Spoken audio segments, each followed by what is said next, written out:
Well, welcome to King's Restaurant and welcome to Something to Talk About. Today on the show, I'm going to be talking to a young lady that I met by chance, and we get a lot of those encounters on Guam, as you might know. But in the 5 short minutes that we had a conversation, she really did kind of thrill me, and I always look for people that you don't know that come from far off places like New York, and she lives on Guam now. But she's got a really cool story, and I want to share it with you right here on Something to Talk About.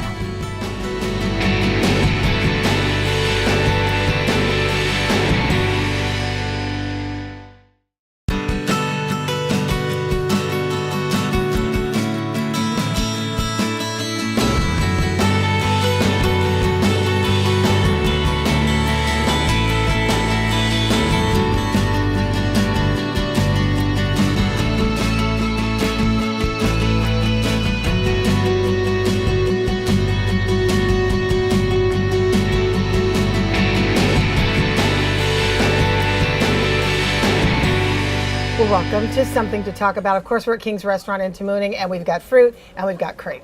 Which one do you want to eat? Oh, definitely the crepe. Okay, got it. Yeah. All right, a girl after my own heart. This girl is Nancy Berwick, a new resident of Guam. Journalist, photojournalist, photographer. How do you usually describe yourself? I feel like I describe myself in all of those ways. Yeah. As of recent, I feel like the title that's fit me in my own mind best has been, I guess, documentary photographer. Yeah. And storyteller. Yeah. Well, we get the gist of what you are for sure. She's in the middle of this project. Actually, she's toward the ending. Would you consider this like sort of the end of the project with the media tours and all of that stuff that you're doing? Yeah, it's the book is sort of the culmination of this whole experience with my family. So now I'm sort of wrapping it up while going around and sharing it on Guam and sharing it off island. It's been a long time coming. Well, I have to say that we really caught on here in a very probably intense way. I met her at a recent fundraiser for the EMC Foundation, and I was introduced to her book by my friend Gloria. She said, go take a look at this book. You're gonna like it. It's called The Family Imprint. And the author is here. She's like right over there. And so I looked at it. I was looking at the book and bending over, hovered really over this book. And then I went to seek her out. And good thing that we were drinking wine because that made it all much easier. But I approached her and I thought, well, what kind of story is this? And it was just an incredible adventure into the lives of your parents up until the time they died, right? Yeah, adventure is a good word for it. It's when people ask me what the story is about, I'm like, okay, I always say like, how much time do you have? Because I could be brief and I could be long. I'd prefer to be long. Yeah. But is that a fly again? Yeah. Oh. It's our thing. It's our thing. It's our thing. Hey, Mom. Hey, Dad. So the story, in a nutshell, is about my family. It's about family. The photographs that I took are about one family and their experience going through loss and living, but really loss and death, but really looking at life. So my mom was in treatment for cancer, for breast cancer. My father was in treatment for pancreatic cancer at the same time. And this was devastating, but at the same time, they decided that whatever this meant for the rest of their lives, they wanted to, they didn't know how much time they had left, and instead of sort of wallowing in their own sadness, they wanted to live and share with us, their kids, everything that they could. So the book is sort of my tribute to them and the lives they lived and the strength and courage that they showed us. And then intertwined within those pages are some of the advice, anecdotes of the advice that they shared with us, old family photos, some cards they wrote to each other, things that I feel like best tell the story of who they were, because cancer was just a piece of the story. It was just a piece of our family story. There was so much more to them and us. Yeah. Did you have to talk them into it? Like, I'm going to be there all the time and I'm going to have to take photos of you and I might be imposing, or I might did you, and yeah, first of all, that question, did you feel imposing or did you have to ask them permission to do it? They were pretty open from the start. You know, I've always had a camera slung over my shoulder, so it wasn't like a strange sight to see me with that.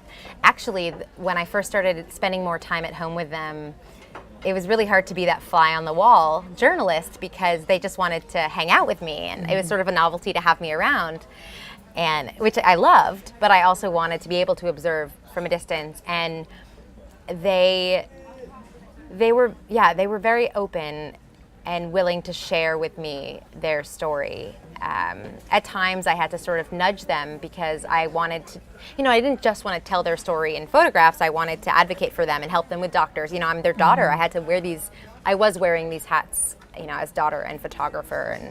And so it was our dynamics shifted in different ways. And yeah. Because now you were documenting them at the same time. Did you, at the same time that you were their daughter, you're documenting, but these organic kind of situations, did it feel at any point that you were setting up a story or setting up a shot or? I tried to always be there, and I think that they did get used to having me around. There was one moment when I did, where I feel like I set up a shot a little bit, but not really. Because I proposed the idea of a photograph with my mother because I wanted to take a picture of both of my parents' porta-cats where they got their chemo treatment. And I didn't know how to do that in one shot because in what circumstance would they both be, top, without clothes on top. And I sort of mentioned this to my mom, but then I very quickly was like, oh, never mind. No, this feels weird. I don't even know what I'm asking. Like, I think I was getting a little outside of my own head and overthinking things, and I was like, never mind. And I went upstairs and went to my bedroom and just bopped around. I think then I was walking around their bedroom thinking, okay, I want to take photographs of this space. I don't know, just something different, a break. Something intimate, you mean, in their room? You mean? Yeah, just to sort of get a sense of the space that they, their bedroom is an intimate space, a personal space, and I wanted to. I thought, I don't need to be photographing them right now. Maybe I could look for something that, if anything, sticks out to me, or like a detail shot of a book or something that might have significance. And while I was in their bedroom, they came upstairs and all of a sudden they were like, okay, let's do this. And they both took off their shirts. And I was frozen because I really didn't expect this or know how to react to it. Suddenly, they were being so open and vulnerable in front of me, and it was almost too much for me to handle. And the photograph I actually took of that moment, I cut their heads off. I think I was so shaky and surprised. I cut their heads off. And actually, the next photograph I took was my father. Suddenly, he kind of picked up my mom and brought her into a big hug, and that's one of my favorite photographs. I saw that photo. I love that. I mean, when I saw that photograph, it easily was one of my favorites. Yeah, I mean, favorites as well. How did it feel witnessing death at the door? I don't know how sensitive I can say that, and I apologize if it sounds too crass, but how did it feel to be a witness to that? I think in our culture, we value birth and we value life. Yeah. Yikes. But we don't really place any value. I feel like we place little value in death. And by going through this experience with first my father and my mother, I feel like, yes, it was scary approaching this point, but we shared so many beautiful memories and experiences and conversations leading up to their deaths that it felt like that was just the way it was supposed to go. And I think the moment I knew that they were sick, I started grieving. So it wasn't such a surprise when they actually died. I think the grief started far long before they died. And the other thing is, you don't want to see the people you love the most in the world in pain. There's nothing worse. I felt like I was lucky that I had the time that I had with them. And that time, we had such an awareness of time in that period because we knew that there was an end. We just didn't know when. so when the time actually came, I don't know, it was obviously upsetting, but there was also like a great sense of relief. Yeah. How long did you follow them? I guess I was photographing them for about from right after my father was diagnosed in December of 2012, and I photographed them up until my mother died in December of 2014. Wow. My father died first, my mother died 364 days later. But then I actually continued to photograph, because anyone who's lost someone knows that life has to continue. Right. So I started documenting my life. I guess I didn't know how to deal with this new reality, and so naturally I would photograph it, because that is what I knew and that is what I did, and it was sort of something I could hold on to and hide behind maybe. And so I photographed cleaning out my parents' house, and I photographed my new nephew, and just that life does continue. And I know my parents would want that. They would want us to keep living. So did you feel like in that time when you were, you said that there was a short time, there was a time frame that you were documenting this, and that at some point it was going to have to come to an end. Yeah. At the point that it came to an end, maybe particularly with your father, do you feel like you've said everything, did everything, that you expressed everything that you could, and did you feel like you were a good daughter? Wow. I mean, I hope I was a good daughter. I feel very lucky that I had the relationship with my parents that I did, and I just lost my train of thought. That's okay, but so I asked you whether or not you just felt like you did and said everything that you expressed everything that you wanted to tell your parents. I think, there are certain things that happen today that I wish I could share with them. And so I have those pangs of sort of sadness that I can't share them. But I was lucky, because while my parents were dying, many people shared with me their own regrets. They wish they had asked certain questions. The hard questions, like, are you scared of dying? And things like that. And I made little notes as reminders for myself to ask those questions, because I was scared of having those regrets as well. So I feel like I did get to talk to them, and they got to share with me, and I try to, I recorded everything. I obsessively recorded, because I was worried I was going to forget the content of those conversations. I knew I would remember the feelings, but maybe not the content. And actually, most of the text in the book is from those conversations. Okay. And so now I feel lucky, because I can look back and remember what they said, and turn to them for advice and guidance, even though they're gone. Yeah. You had the moment, you documented the moment, so that moment you can't lose. Exactly. Yeah. Exactly. It's there. I recorded it. It's in there. It's there forever. Yeah. The book is called The Family Imprint, and her name is Nancy Berwick. We're going to take a break here, because there's a crate melting, and that's like a big sin right now. So we'll take a break. We'll take a pause.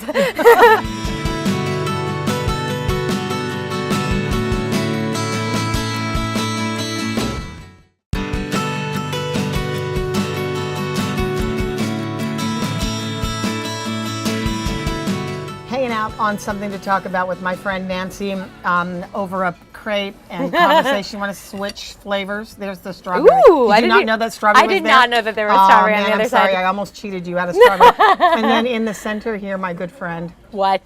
Chocolate. It's chocolate, sorry, right It's there. like Yeah, look at that. Never ends.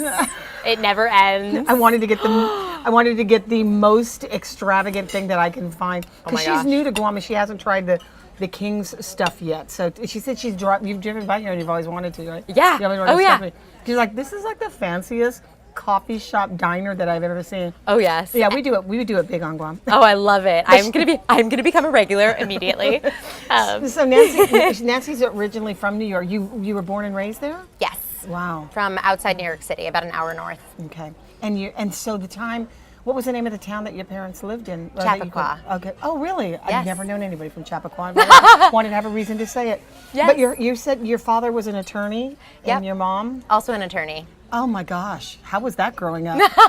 What were your arguments like? It made for really interesting dinner conversations. I bet, yeah. I think as a young child, I like misunderstood what, when they'd be in a discussion, I would think that they were fighting and like run away. Yeah. And I learned quickly that was not the case, but it was really interesting. Were they partners in No, the law firm, or are they?